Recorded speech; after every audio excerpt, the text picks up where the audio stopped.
Testing, testing. 1, 2, 3.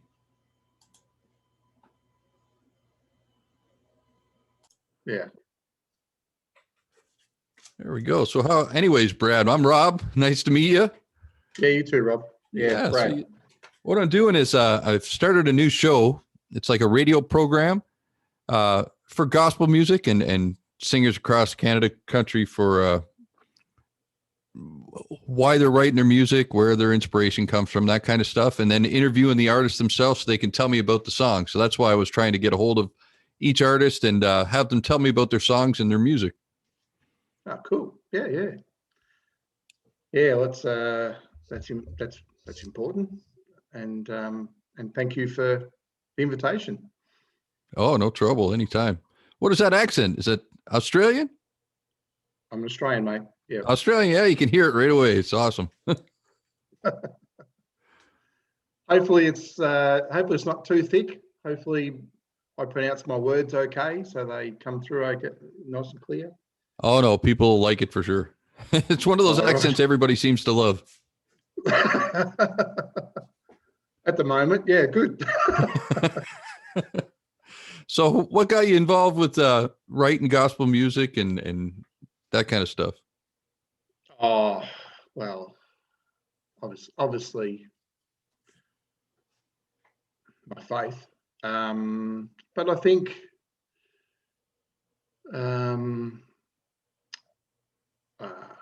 having a strong love for music,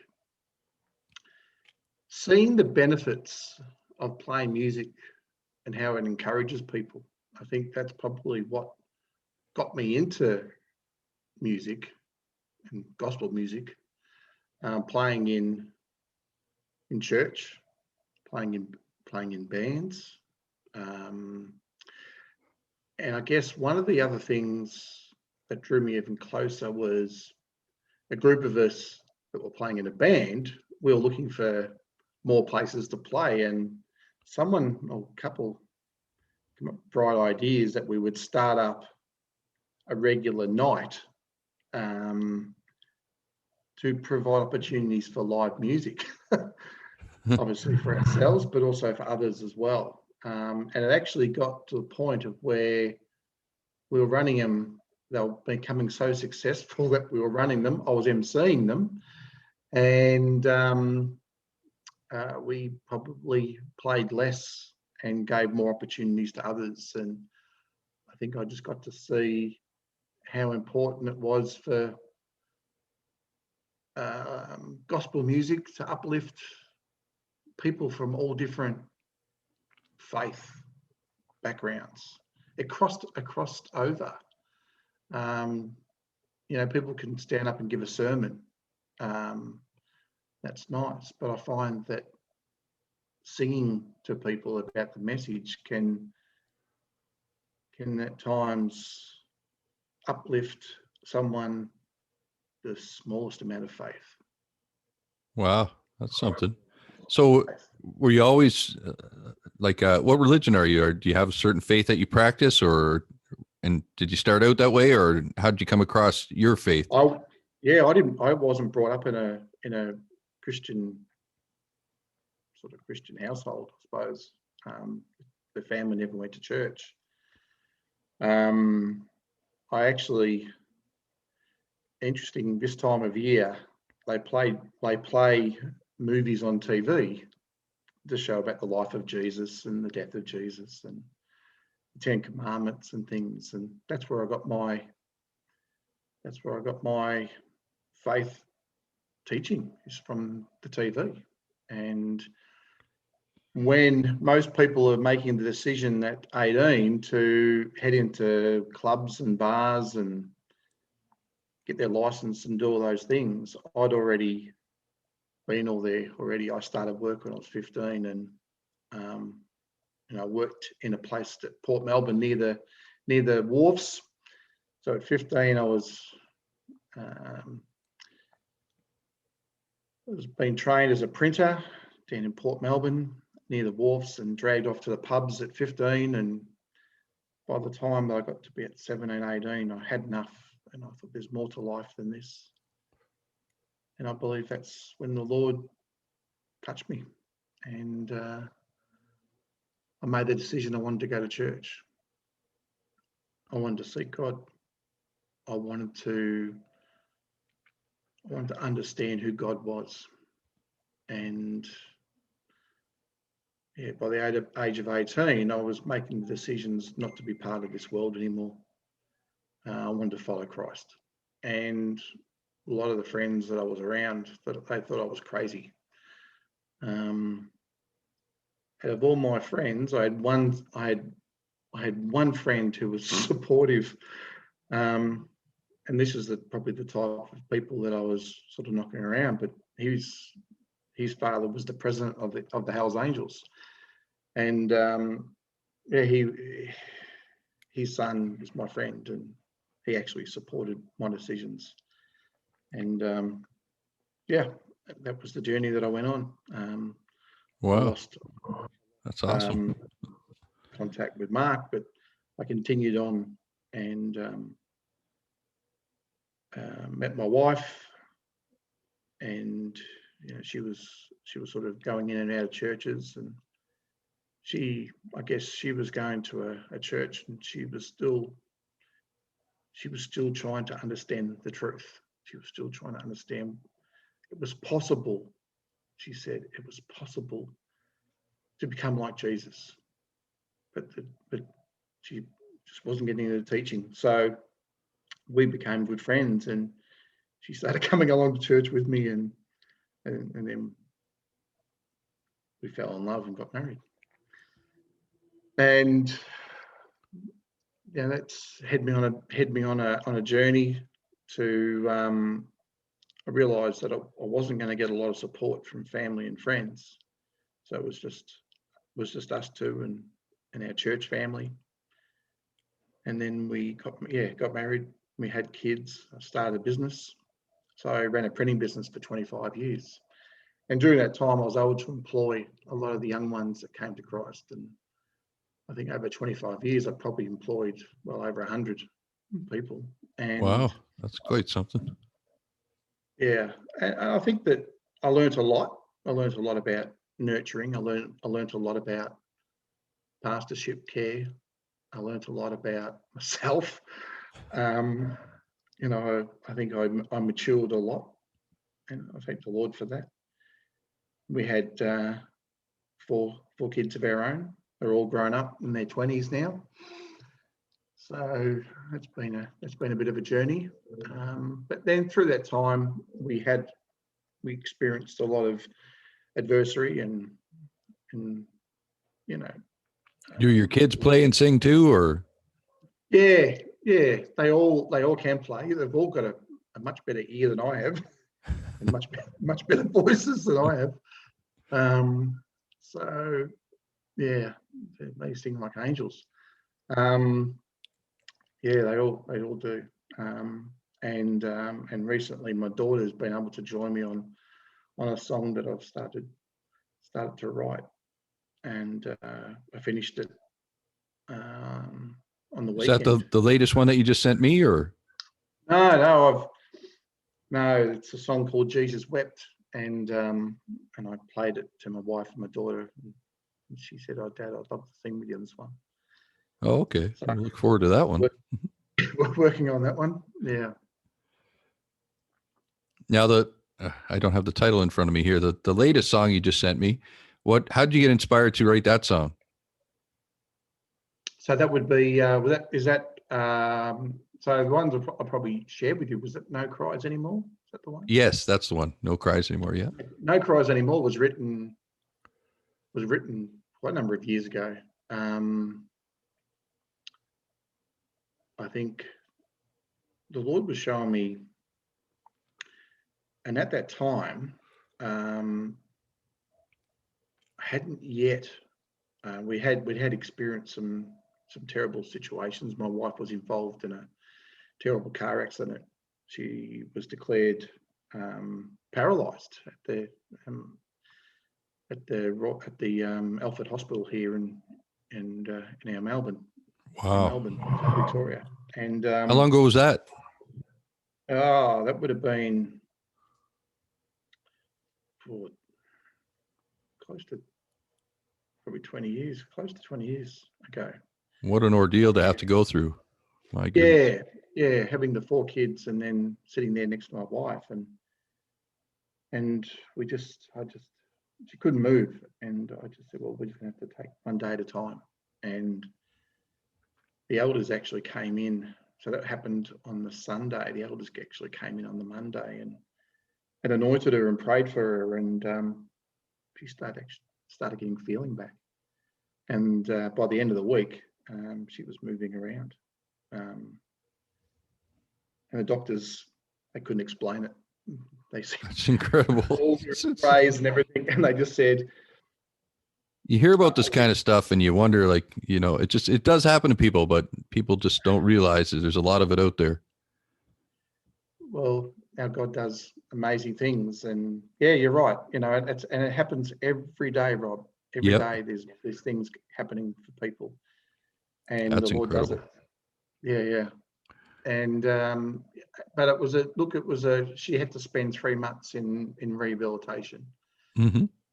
She had to learn to walk again. Had to help her with her muscles and help everything. But what an incredible witness she'd be now to people that are struggling and going through these things, and to be able to talk about that stuff. Well, it was awesome. it was a witness for the kids. The kids got to see it, and then you're right, the family, the church members, our community that I live in. I live in a mountain community in Australia.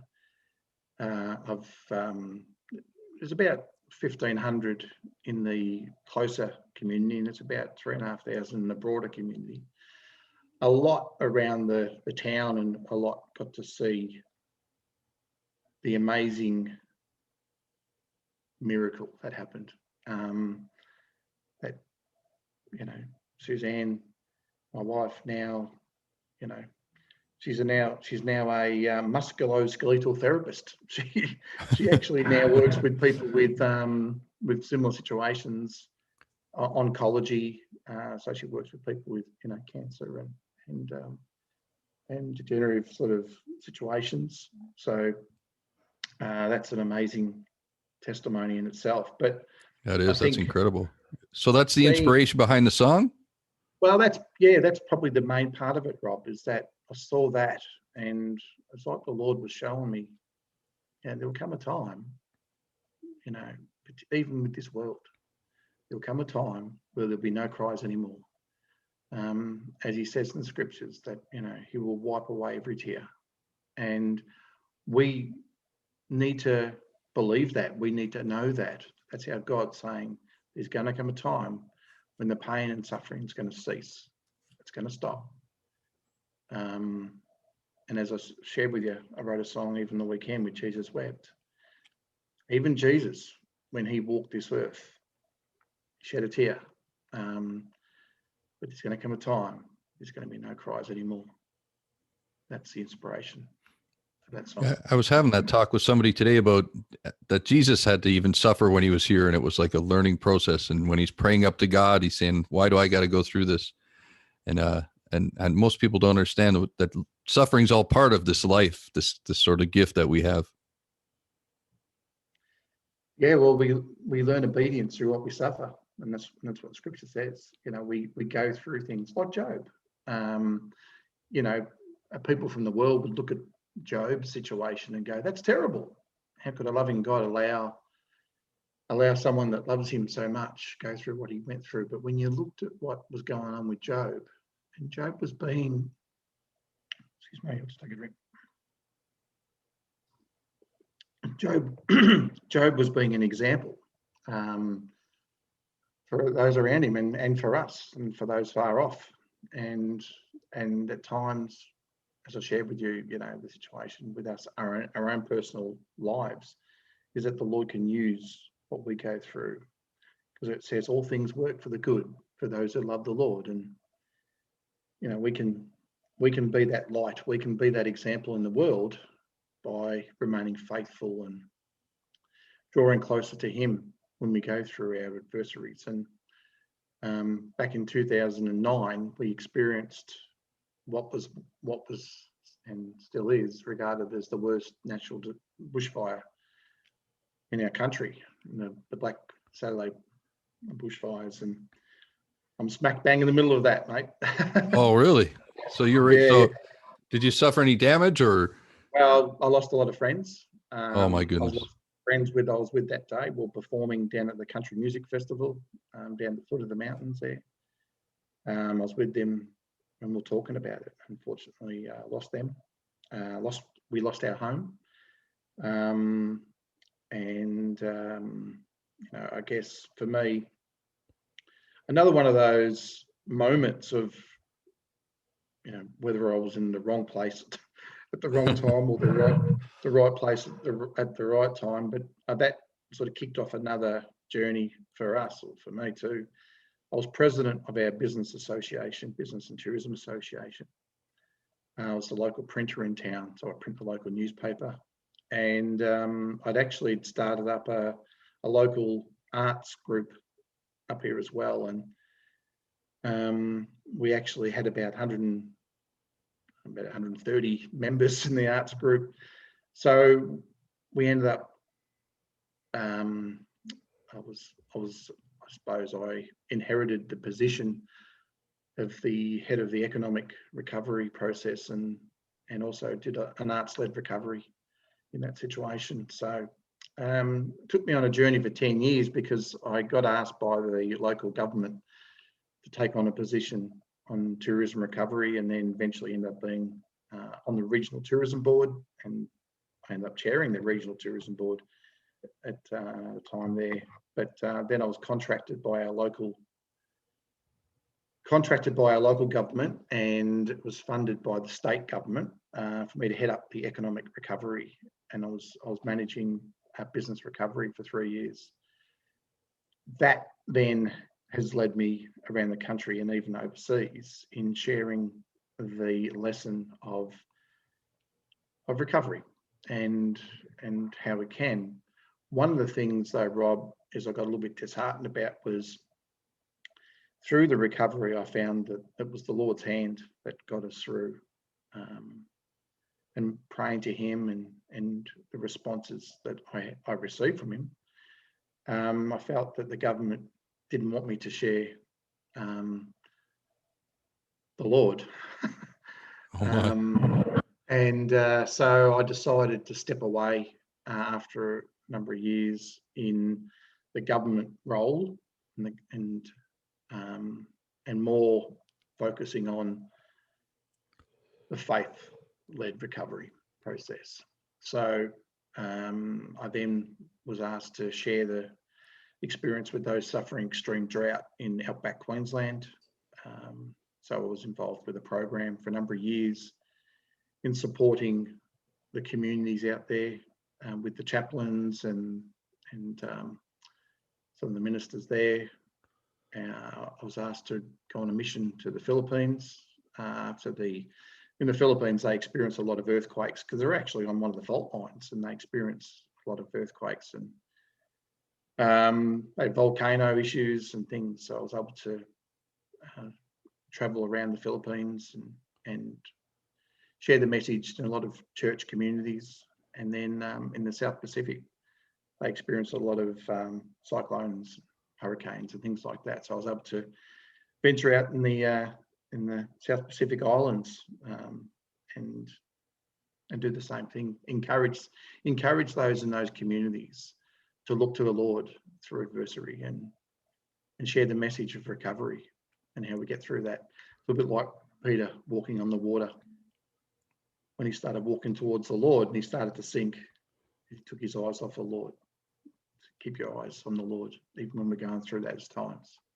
So, yeah, that's been a bit of a journey, Rob. I can imagine. That's quite the story. That's awesome. We're going to have to have a lot more of these conversations. So do you have like a website where people can go and get your music, or do you have it somewhere where it's loadable or that they can buy it, or? Well, a lot of the songs that I've done at the moment have been put out have been on YouTube. Okay. So that's one way of doing it. But I've had a friend of mine, he's an international DJ, and he's also brethren in the church. He was the one who actually approached me about having the songs produced, recorded, because all I was doing was sharing the songs in church. Sure. Well, it's And great. Now you can share them around the world. I well, love that's it. it. Yeah. Well, even when I was gone on the trips and the mission trip to the Philippines, I met up with some people being involved in Rotary, still involved in Rotary here in Australia. Anyway, they do a prison mission, and they said we would love you to attend the prison mission. And one of the ones that I was with piped up and said, and he sings and plays. And they said, well, we'd love you to take your guitar into the prison and sing and play. And I said, okay. So I did that, and unfortunately their prisons are very overcrowded. I think it was suitable for 500 prisoners when there was about something like 1,200 in there. Oh, and we wow. met with the warden, and the warden said to us, now we've got an outbreak of tuberculosis. So I thought, okay, this is going to be interesting. They head you down into the bellies of the prison down there, and there's no security. Oh my goodness. And you're Really? standing, yeah, you're standing amongst the prisoners. It's like I'm actually playing the guitar. I played acoustically, and there's just 1,200 of them are just all there. Wow. So anyway, I started singing, and I wrote a song a while ago called "Come On Home Back to Jesus," and it's one of the songs he really wants us to. My friend really wants us to record and put out. Anyway, I sang that song, and I looked up, and I'd seen these prisoners. They're just crying and singing along the chorus. And at the end of it, the ones that I was with said to them, would you like to pray? And they all stood up, and they said, we want to pray. And if there's ever a moment, being a singer and a songwriter, if there's ever a moment when you've got a song that you've written from your heart, it's "Come On Home Back to Jesus," and you've got people that have probably at the lowest of lows in their life, and they just say, yeah, I want to come on home to Jesus.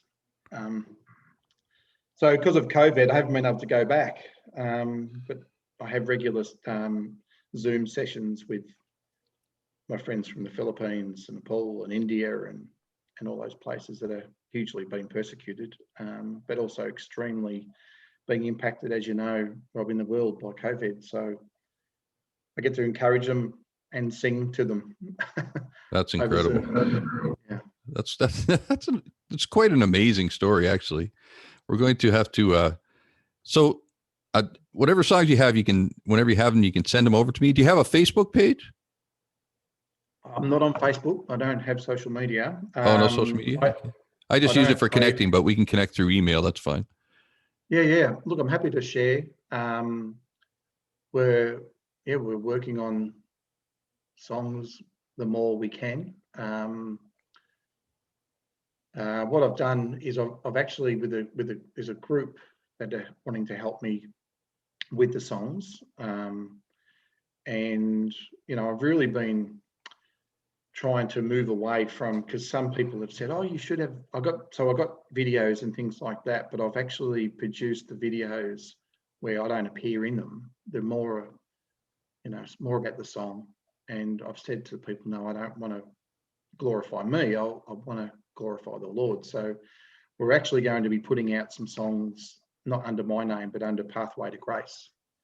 So you'll get some songs from me, okay, for you, under Pathway to Grace. Awesome. All I've done is I'm just been praying to the Lord and just trying to find the ways of, because the songs have, every song that I've had recorded, even when I've done it on my phone, I've got some connections in Africa, and they're actually taking the songs and putting them on their Christian websites in Africa. And I went, my goodness, Wow. we're only they were, as Rob, they are as rough can be. That's All all on my right. phone. And now we've been sending over the YouTube clips, and they've been putting the YouTube clips up. So Wow. they've been going in all different countries. I got an email from London Christian Radio. When I got back, I've just been back on it. I've just done a couple of weeks stint in drought communities here in Victoria, and so I just got back and I received an email saying that your songs have actually been scheduled to play on London Christian Radio, and I went, oh wow, cool, Awesome. The Yeah. Lord did say to me, He said, share the songs. I went, okay, Lord, I'll do that. Share the songs. Well, that's incredible. People are going to love this interview and hearing the music, and as you get new songs and get them recorded, just send them over so we can go through them, and we'll do some more interviews and talk. Unfortunately, I got a bunch of stuff going on this afternoon, more people coming in here, live interviews, but I'd love to actually spend more time because your story is quite amazing. It's incredible. But so Brad, today we're going to release that song today on our Thanks, Rob. show here. Just let people hear it, and the interview will go out tomorrow at around 1:00. I'll send you a link to everything that we're doing and how the show's playing and stuff like that in our interview. Love that.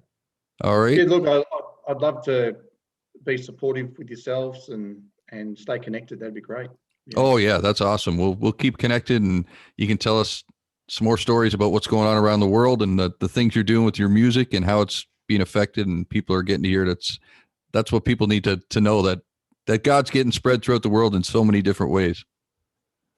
Yeah, and I think that in our world is becoming a fairly hopeless state at times. But people are moving away from faith and hope and don't have hope. And hope is so strong, to have hope in this world. Yes, I always say if you don't have a purpose and you don't have God, if you're not reaching out for what you're supposed to do and what God wants from you, you always feel lost. Yeah, we've got to build upon the rock, and we've got to stay on the rock. That's right. I ain't met anything that there's come across anything as good as it yet, so I'm sticking with it. Yeah, me too. Me too, mate. That's exactly right. All right, Brad. Well, I want to thank you very much for talking with us today at Life Radio, and we will be in contact. I'll send you some contact information out, and we'll get back and forth together so we can do some more interviews and talk some more about your music. Yeah, I'd love that. That'd be great. Thanks. All right. Thanks, Brad. You have a great day. You too. Thanks, mate.